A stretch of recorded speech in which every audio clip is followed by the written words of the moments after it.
Keir Starmer's leadership of the Labour Party has been described countless times, I think, over the past 4 years as ruthless.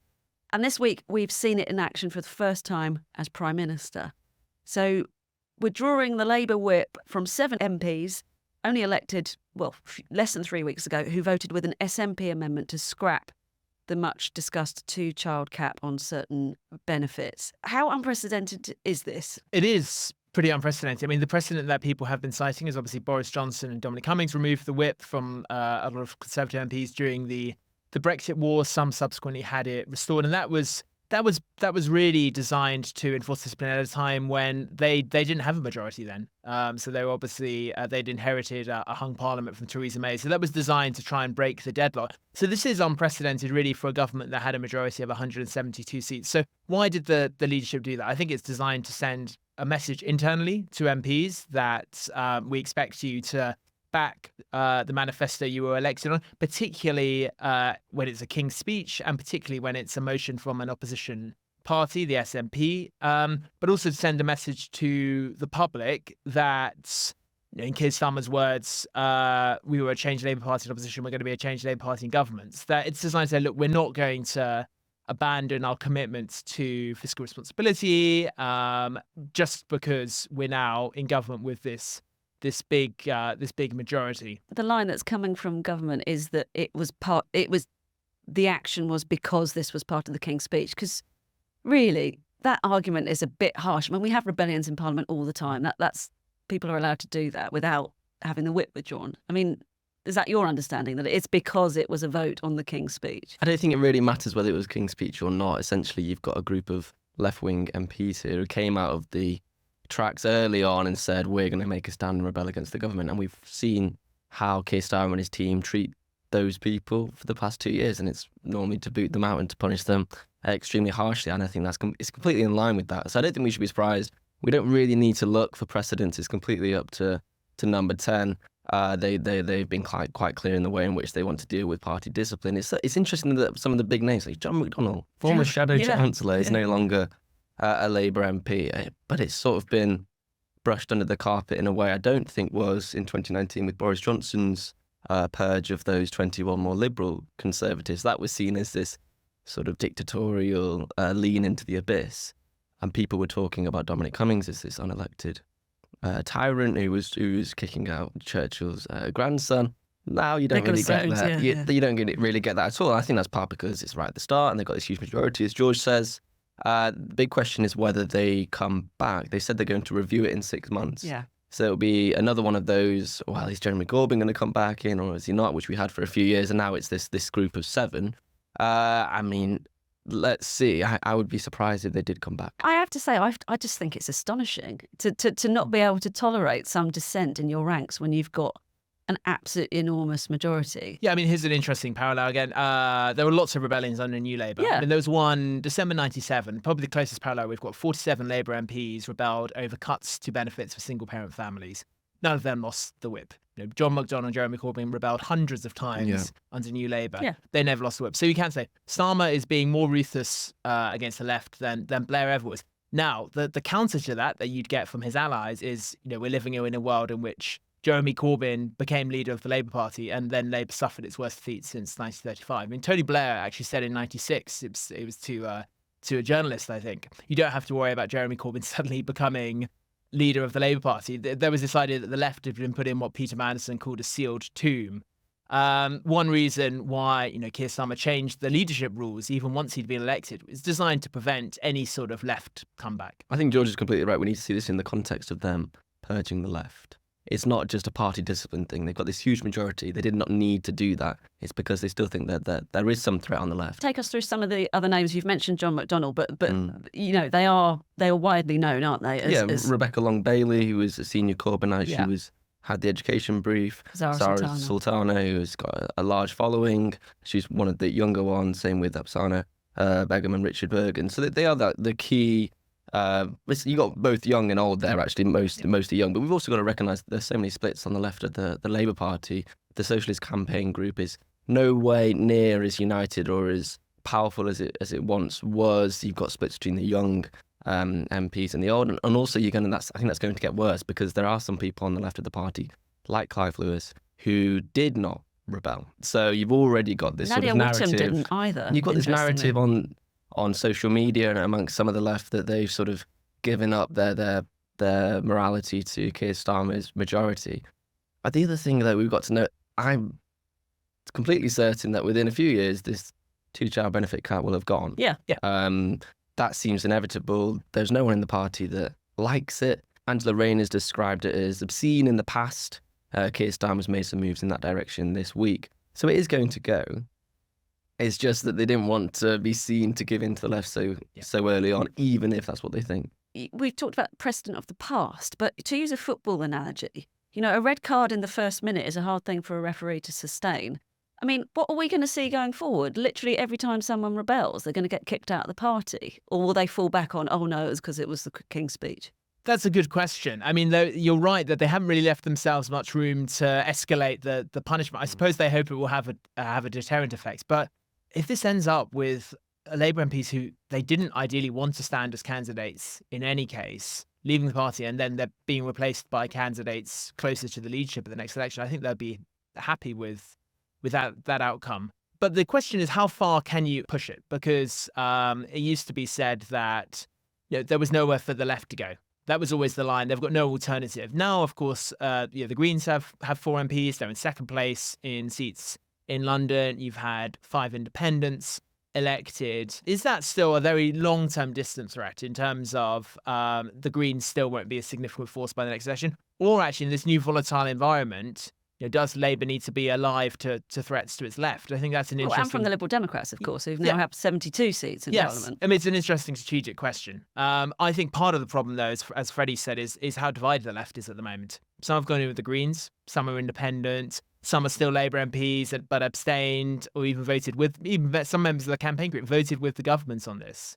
So it's divide and rule, in part. That strengthens the leadership's hand, that the left is divided and doesn't really have a clear strategy, whether it's trying to influence Starmer from the inside and push him to the left or oppose him from the outside. The left isn't agreed on that. But like Freddie said, and Andrew Marr has written in this week's New Statesman for us, that it is universally disliked, this cap, from Gordon Brown to the Archbishop of Canterbury and everybody in between. Cyril Braverman. And it's not the preserve of the left either, as you say. Like it's widely not liked, although actually the British public support it. So some interesting politicking going on there if and when they do scrap it. But is it just that it was sort of an act of exasperation that throughout the election campaign, the line was, we don't like it, but we can't afford to scrap it yet?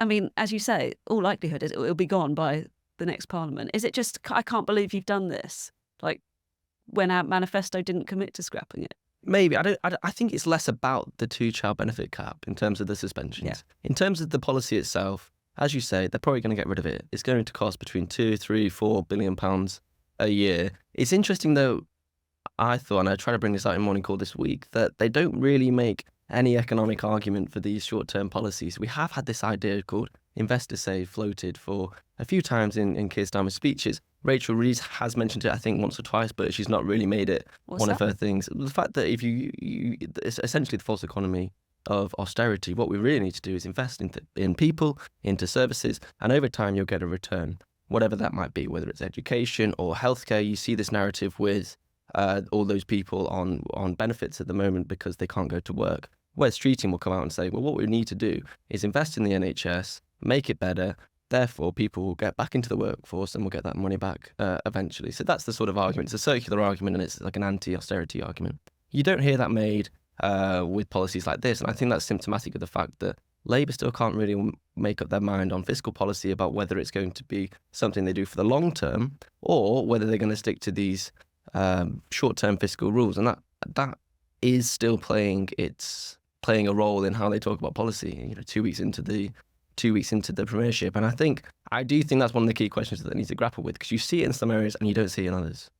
What do you think about that, John? I think the point you make on public opinion is really important. I think it's been underrated. I think everyone's obsessed on the fiscal side. Oh, look, this is all because of Labour's sort of austere approach and reluctance to be seen as big spenders.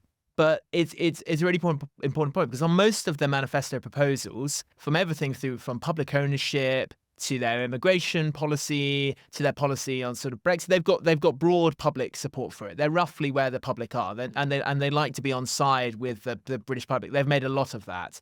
Now, this is public opinion shows 60% of people support the cap. Yeah. A plurality or majority of Labour voters support the cap. Now, why do they support it? Because there is this general view that you have to be able to pay for the kids you have. There are people who don't choose to have children or have fewer children because of tough financial circumstances. Now, I think everyone can make a very clear moral argument against the cap. Certainly, if Labour say they're going to consider scrapping it, it's hard to see how they'll reach any conclusion other than it has to go. Because if you have a serious child poverty strategy, this is the single measure which has probably done more than anything else to increase child poverty. And you can certainly make an argument against the ridiculous so-called rape clause, which says that you're allowed to receive benefit if you have more than 2 children, if that child is conceived as a product of rape, which obviously would entail a woman having to say that she's been raped, which is absolutely absurd. But sorry, I interrupted you. No, exactly. I mean, but they will have to make a political argument for scrapping it. It's not just a case of saying, well, now we found the money down the back of the Treasury sofa. They will have to be prepared to have a fight on welfare spending, because even if you've got some on the right, Suella Braverman and Nigel Farage, who oppose the limit, you can easily imagine the Daily Mail, other right-wing titles, Conservative MPs saying, look, Labour believes in unlimited benefits for families. That's the charge that will be thrown. And that's been really a problem for the party over the last 14 years, is being seen as the party of uncontrolled welfare spending. It's one reason why Labour have been cautious on this. So I think the politics are important as well as the fiscal side. Conservative leadership candidates, a bit like buses. You wait for one to come along and then 3 come along together. First out of the stables was James Cleverly, former Home Secretary, who said he was best placed to unite the Tories and overturn Keir Starmer's loveless landslide.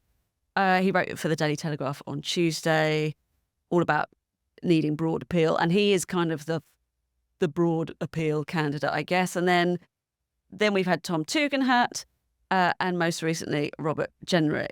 Let's start with James Cleverly. Mm-hmm. Is he the candidate to unite the right? He's not seen as a candidate on the right of the right, as it were, but I wouldn't really place him on the right. I mean, it's really hard with so many of these candidates to decide where they are within the party, because many of their positions have changed in the same way that the party's positions have changed. Like, take the ECHR, we've seen the evolution of policy on that. James Cleverly, he's got history in London. He's worked closely with Boris Johnson in the past. He's a former Foreign Secretary, former Home Secretary, party chairman. I don't think he's got the same level of personal support within the Conservative Parliamentary Party, but I think he's quite well liked by some of the membership.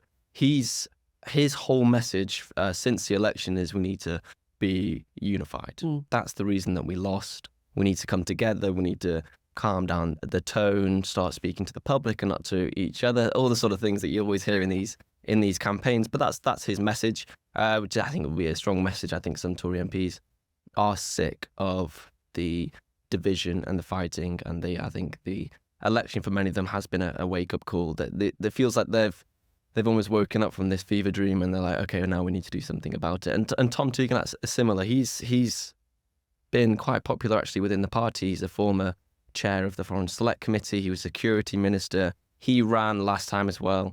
But it was interesting last time he did the same thing. He sort of went to the right on a few things. He did it on immigration. He did it on lower taxes. This time he's done it again.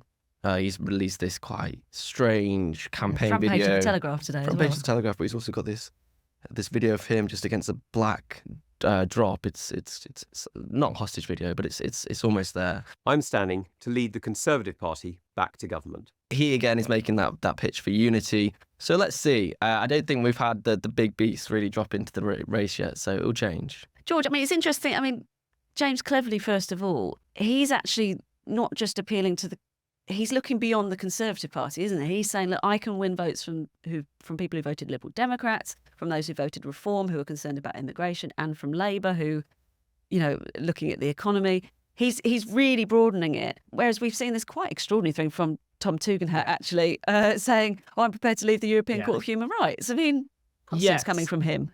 Yes, I mean, he was making the exact opposite arguments last year, saying, it would make us an international pariah and so on.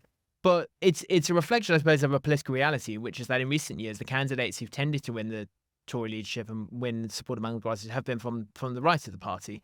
And this sense that it's almost the mirror image of Keir Starmer in 2020, which is that he pitched to the left and then, having won the leadership, moved to the centre. He won the party and then won the country. Now, I think the open question is whether there's any candidate who could pull off a similar manoeuvre. But this is always the case in Tory leadership elections. I mean, David Cameron, I remember in 2005, so he was making some socially liberal noises, some pro-green noises, but he would have said, I'm going to put us out of the European People's Party, and we're going to ally with some parties on the nationalist right in Europe. You know, if there's one thing Conservative members like, it's Euroscepticism, and the ECHR has become this new totem. Now we're outside the EU, that's the new totem. So I can understand from a political perspective Tom Tugendhat and that's position. The question is always, have you got the credibility to pull it off? Because if it looks as if you're just saying it to win members, that's not going to wash. No, for sure. And Robert Jenrick, another candidate on the right, his campaign manager, Danny Kruger, obviously considered on the right of the party. We haven't had any women yet, but we're expecting, Kemi Badenoch, Suella Braverman and Priti Patel in? Yeah, they reportedly all picked up nomination forms to fill in. So, yeah, we're expecting them. So outside of those 6, 3 men, 3 women, what do you think anyone else is going to throw their name in? I think those are the big ones. I think Mel Stride's been mentioned. Let's not forget Mel Stride, the minister for the election Today programme. Priti Patel's an interesting one. I mean, David Gould, our columnist, tipped her a long time ago. He's got a good record. He tipped Liz Truss long before others did. Who would have stood, actually, if she did win her seat? Yes, you're probably right. It won't be Suella Braverman who wins, who I think was once seen as the favourite. I think she's overplayed her hand, and you can be, it turns out, too right wing even for the Tories. Well, it's interesting, isn't it? Because you might consider Priti Patel and Suella Braverman on similar territory, but it was interesting during the election campaign that Priti Patel said, on the question of Nigel Farage, no, he would not be welcome in my Conservative Party. And actually, Suella was the only one who would have welcomed him, I think. I think that reflects the fact that there are many Tory MPs that are angry with Nigel Farage and also quite fearful of him. They hold him responsible for so many seats lost in the election campaigns. I think they would just cut against their sense that they need to preserve the Tory party at all costs to let him in. It's almost like an honour issue. I was talking with Andrew earlier in the week about the challenges that Labour are likely to face in the quite near term. And he singled out a few things, but one of them was GB Energy. And today, really, I mean, is this a big deal that the Crown Estate is lending its land to the government to help kickstart the projects? It's a big moment. In policy terms, it's the return of public ownership to the mainstream. You know, this is an idea that Ed Miliband in particular has championed and that Keir Starmer has embraced. And I don't think it's an accident that the first partner is the Crown Estate, because it's politically smart. Yeah. It's an institution that has big support among the public, the monarchy. Original positioning from Labour in some ways. And then it's fiscally smart as well, because part of the policy is to expand the Crown Estate's borrowing powers. Now, you'll remember, originally Labour committed to 28 billion a year of green investment. That was massively slashed. GB Energy now has 8.3 billion of funding across the Parliament. Not a huge amount in terms of the amount of green investment you need if you're to hit that target of clean power by 2030. So you're going to have to lean on the private sector and other institutions such as the Crown Estate. So I think it is smart positioning. Fundamentally, just to explain to people, it's the seabed, isn't it, that's for wind? I mean, it is essentially. So the Crown Estate are going to borrow money to prepare the seabed for private companies to come in and put wind turbines, wind farms there. We've got to recognise that they have been doing this for a while. It's one of the reasons that the Crown Estate has reported £1 billion of profit in the past year. So it's not new in that respect, but it seems as if GB Energy are going to come in, work with private companies to accelerate the process, to help them through that planning, to help them de-risk their investments. And that's where the difference is. So there is this cooperation, as George says. It's good politics as well. I think we said a couple of years ago that all Labour need to do is slap a union flag on every wind turbine and then it'll be a vote winner, and that's what they're doing. But they're literally going to do. So you're going to have these signs saying paid for by GB Energy investments, similar to the ones you used to see policy. Similar to the ones you used to see for EU funding and so on. This may be a stupid question, but we've always had in this country, very clearly, the monarch doesn't get involved with day-to-day politics. And in the past, when King Charles, then Prince Charles, occasionally did, it was really frowned upon. Does this encroach on that territory, do you think? He's not going to be there with a trowel. No, I get that. I get that. No, the Crown Estates are independent. Okay. It's independent from the Crown. No, there are some Conservatives who will be uncomfortable with this, but this is one of the benefits of being in government. Is you can get away with this. You're the government. You're losing elections has consequences. I mean, this is going to be tough for the this is the harsh reality of opposition. You know, the government has huge platforms for announcements. It can partner with all sorts of institutions, and it automatically gets reported because it's the government. And that's going to be quite an adjustment for Conservatives who are straining to get their press releases written up. It's a welcome to opposition. Yeah, I mean they're slamming the policy, aren't they? And interestingly, actually, Helen Thompson, one of the New Statesman's writers, has said actually, you know, there's other criticisms that you can level at it. So it is going to be tough, even with today's announcement. Yeah. Talking of the New Statesman, our summer special hits newsstands today.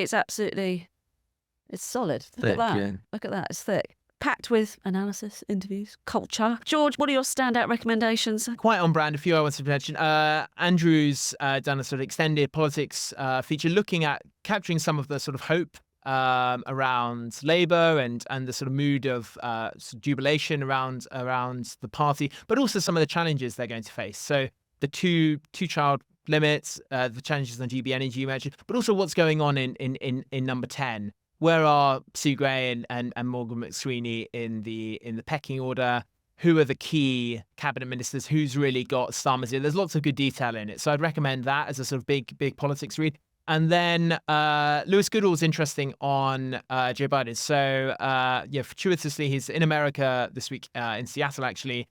So we got a column from him, and he's taken quite a different line to a lot of commentators who've sort of praised Biden's statesmanship and domestic record, and saying, you know, this is a sort of calm transition. Actually, he said, look, this is avoidable chaos. Yeah, he's left the Democrats in a terrible situation, and he may be there's a handmaiden of a Trump restoration, which is a terrible legacy. So let's not overdo the platitudes and compliments to Joe Biden. We all saw this coming a mile off years ago.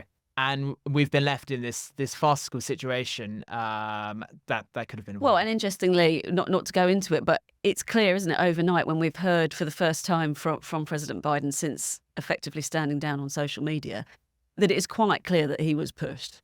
He didn't want to do this. Yeah. It's not really been his own choice at all. It was. No, he said he had sufficient achievements for a second term. Yeah. I've picked Sohrab Ahmari's piece. It's a column. It's actually a defense of Joe Biden, and he makes the case for Joe Biden's economic reforms and the fact that he was actually much more populist than he let on, because he changed this neoliberal framework that he inherited and shifted the state into an economic intervention strategy. And it's a great piece. It was quite counterfactual. But if you do want the riposte, you've also got to read Lee Siegel's piece, which isn't in the magazine, but it's online. And he makes the case that you can't call Joe Biden populist because this was based on deficit spending. It was not based on taxation. I'm going to pick a great piece by our colleague Anna on Virginia Woolf and how she's being seen. There's a statue of her near Tavistock Square, and you know, it's like how we reflect on great cultural figures who clearly have an enormous amount of skill and they've left us this great legacy, and how we reflect on them as people and whether they held views that we find offensive, particularly retrospectively, and can you still sort of appreciate someone's genius if they hold unpalatable views? It's a good read.